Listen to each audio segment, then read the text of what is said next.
Lumabas naman ang isang lalaki na may puting buhok. At nagulata naman ang bata dahil nakita niya ulit ang lalaki at nagsalita ang lalaking may puting buhok. Na nakakagaan ng loob na makita ang bata na buhay pa. At sinabi pa nito na masaya siyang makita siya muli. At ang bata naman ay tumingin sa itaas habang pinagmamasdan. Nito ang pulang butuan ay tinanong nito ang lalaki. Kung alam niya ba ang tungkol sa Star Supreme Ruler? Sumagot naman ang lalaki na may ipapanganak na bata. Na may enerhiya ng butuan at magiging Supreme Ruler. At ang mundo ay mababaliktad ngunit ang butuan na yan ay 12 taon na nang lumitaw ito tinanong naman. Nang bata kung ano ang ibig niyang sabihin sumagot naman. Nang nakangiti ang lalaki na dahil pinanganak siya ng 3 taon bago pa lumitaw ang butuan ganon ba sabi. Nang bata sabi pa ng lalaking kung pinanggak lang daw. Siya ng 3 taon nakasabay ang paglitaw ng pulang. Butuan ay mamasusubukan niya sanang maging isang Supreme Ruler tumahimik naman ang bata at sa isip nito ang Supreme Ruler pinanganak ako ng masabay ng paglitaw. Ng pulang butuan na yan habang tinitignan naman ng dalawa. Ang pulang putuan ay sinabihan nito ang lalaki na wag siyang malungkot tungkol doon dahil kapag ang butuan ay lumitaw ay pagkalipan ng ilang taon ay magiging normal. Nalang ito sa tao at tinanong naman ng lalaki kung alam niya kung ba ang tungkol sa Star Supreme Ruler. At sumagot naman ang bata sabi nila na ang nakakuha ng enerhiya ng butuan na yan ay may limit din kung saan. Pinanganak sila nakasabay ng paglitaw ng pulang bituin. Sa madaling salita, kahit na ang pinanggak ng mas maaga ng 3 taon bago lumitaw ay maaring makakuha ng enerhiya ng pulang butuan at sa madaling salita ay maaari kering maging isang Star Supreme Ruler ang lalaki. Naman ay nagulat ganoon ba kung gayon wala naman akong maaaring puntahan kundi dito lamang sa Muram kaya magandang ideya na subukan kong maging Star Supreme Ruler habang patuloy nilang pinagmamasdan ang kalangitan ay napatanong ang lalaki kung kailan pa siya tumago sa ilalim ng mga bangkay tugon naman ng bata ng pagkatapos mong umalis at sabi naman ng lalaki mukhang sigurado ka talaga na mamamatay silang lahat ika naman ng bata dahil alam kung hindi maniniwala sa akin ang general sa mga sinasabi ko na mananalo lang tayo kung otres tayo sabi naman ng lalaki sa bata tama ka hindi ko naman kailangang mamatay kasama ang mga tanggang yan na pagtanto ko ito. Nang sinabi mo ang tungkol sa pag-otres at sabi pa nito. Ang mga kalaban ay hindi naman dapat protektahan ang maduming bundok na ito pinapakita lang nila na desperado. Silang protectan ito para mahulog tayo sa kanilang patibong habang nainis naman lalaki napakatanga talaga. Nila na akala nila na nakakamangha ang bundok na ito. Dahil ang mga kalaban ay prenoprotektahan ito at tumayo. Naman ang lalaki habang sinasabi na magandang oportunidad. Ito para sa kanya at uubusin niya ang lahat ng puwersa nila at matatapos na ang buhay niya bilang isang aliping. Mandirigma tinanong naman kung descendant rin ba ito. Nang isang traidor sumang-ayon naman ang lalaki at sabi. Nito di ba ikaw rin kailangan pa bang ipaliwanag na?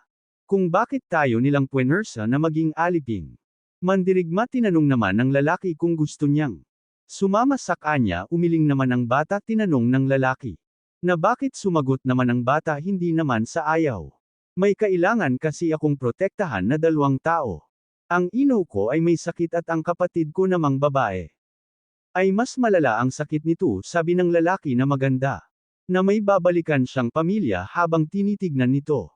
Ang butuan dahil wala ako niya nakatingin naman ang bata at sabi ng lalaki sige habang naghahanda ng umalis. Ito ay huminto ito at nagpakikilala bilang si Beck Wunho at tinanong nito ang bata kung ano ang pangalan. Nito sabi naman ng bata na Qian Ryuyong hindi naman. Ito narinig ng lalaki kaya tinanong niya uli ito sabi. Naman ng bata sa pasiga na pagsasalita kalimutan mo. Nalangnayan kung hindi mo narinig sabi naman ni Beck Wunho anong klaseng bata na hindi kayang kontrolin. Ang init ng ulo at sabi pa nito na magkita na lang sila. Kung hahayaan man ng tadhana at ngayon ay aalis na. Talaga ako tumalon naman si Beck Wunho sa mga bato. Para umalis at naiwan naman ang bata tatawagan na nating. Qian ang bata para hindi na tayo malito at sabi naman. Ni Qian na mag-isa habang sa isip ni Qian na umalis. Na siya at ngayon ay ang butuan na lang ang naiwan at Habang inaalala naman ni Qian ang sinabi ng lalaki tungkol sa Star Supreme Ruler at sinabi ni Qian na wala siyang paki kung magiging Star Supreme Ruler si Baekun-ho o hindi may makikita naman tayong isang damit na kumikinang at isang mahabang magandang buhok na kulay pula at makikita natin ang isang babae at lalaki na pinagmamasdan. Si Qian tinanong naman ng lalaki kung sino ba sa tingin niya ang magiging Supreme Ruler sa dalawa. Napangiti naman ang babae at binalik ang tanong ng lalaki at sabi nito kung sino man ang magtatagumpay sa kanilang landas na tinahak ang magiging Star Supreme Ruler at sinabi naman ng babae na tama. Ang tadhana ay patungkol sa mga desisyon na gagawin mo para sa buhay mo at sabi pa nito kung sino man ang maghihintay lang ay walang mapapala at sabi pa ng babae sa kanyang isip kung sino nga ba sa dalawa ang magiging Star Supreme Ruler makalipas ang 11 taon.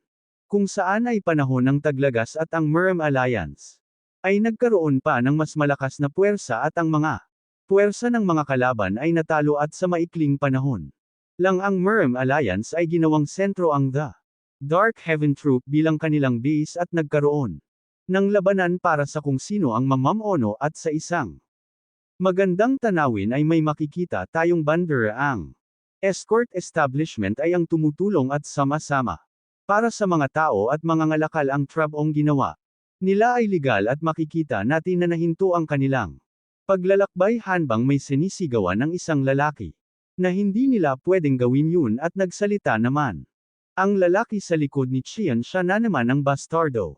Talagang ito ay pinapabagal ang ating paglalakbay at sabi ng lalaki kung may death wish ba si Qian dahil na tinawag nitong baliw ang leader ng escort team at sabi ni Qian na hindi dapat nilang kunin ang ruta na yun dahil mas babagal ang kanilang paglalakbay na aabot sa 3 araw o higit pa. Sabi naman ng lalaki, hindi mo ba naiintindihan ang 3 araw na yun ay babayaran niya tayo gamit ang kanyang sariling pera mula sa kanyang bulsa. Gusto mo pa ba ang magreklamo ng marinig mo yun? Sabi pa ni Qian kahit na hindi dapat nating kunin ang rutang iyan. Habang patuloy parent sa pagsasalita ang lalaki ay wala naman paki si Qian dahil sinabi lang nito na mukhang pera ang lalaki. Sabi naman ng lalaki, ano ang sinabi mo? Sabi naman ni Qian, ang mga ibon ay namamatay dahil sa kanilang mga kinakain at ang tao naman ay namamatay dahil sa kanilang kasakiman. At sabi ng lalaki kung nag-show off daw ba si Qian dahil nakapag-aral ito ng kaunti at iniwas lang ni Qian ang ulo at sinabi nito ang buhay ng lahat tao dito ay nakataya sa desisyong iyo. Sabi naman ng lalaki, kaya nga kukuha sila ng panibagong ruta para makaligtas. Sabi naman ni Qian lahat kayo ay mamamatay at tinanong naman ng lalaking anong ang sinabi niya. Sabi pa ni Qian dahil sa kasakiman niyo ay mamatay kayong lahat. Nagalit naman ang matabang lalaki na tila ba tinamaan ito sa mga sinabi ni Qian at sinabi pa ng lalaki, sino ka naman para magsalita ng walang hinto? Isang araw ay mamamatay ka dahil sa bibig mong yan. Sinabi naman ni Qian dahil sa bibig ko ay nakaligtas ako. Naiinis naman ang dalawa at sinabi ni Qian na iliigtas niya ang kanyang mga kasamahan sa pamamagitan ng kanyang bibig.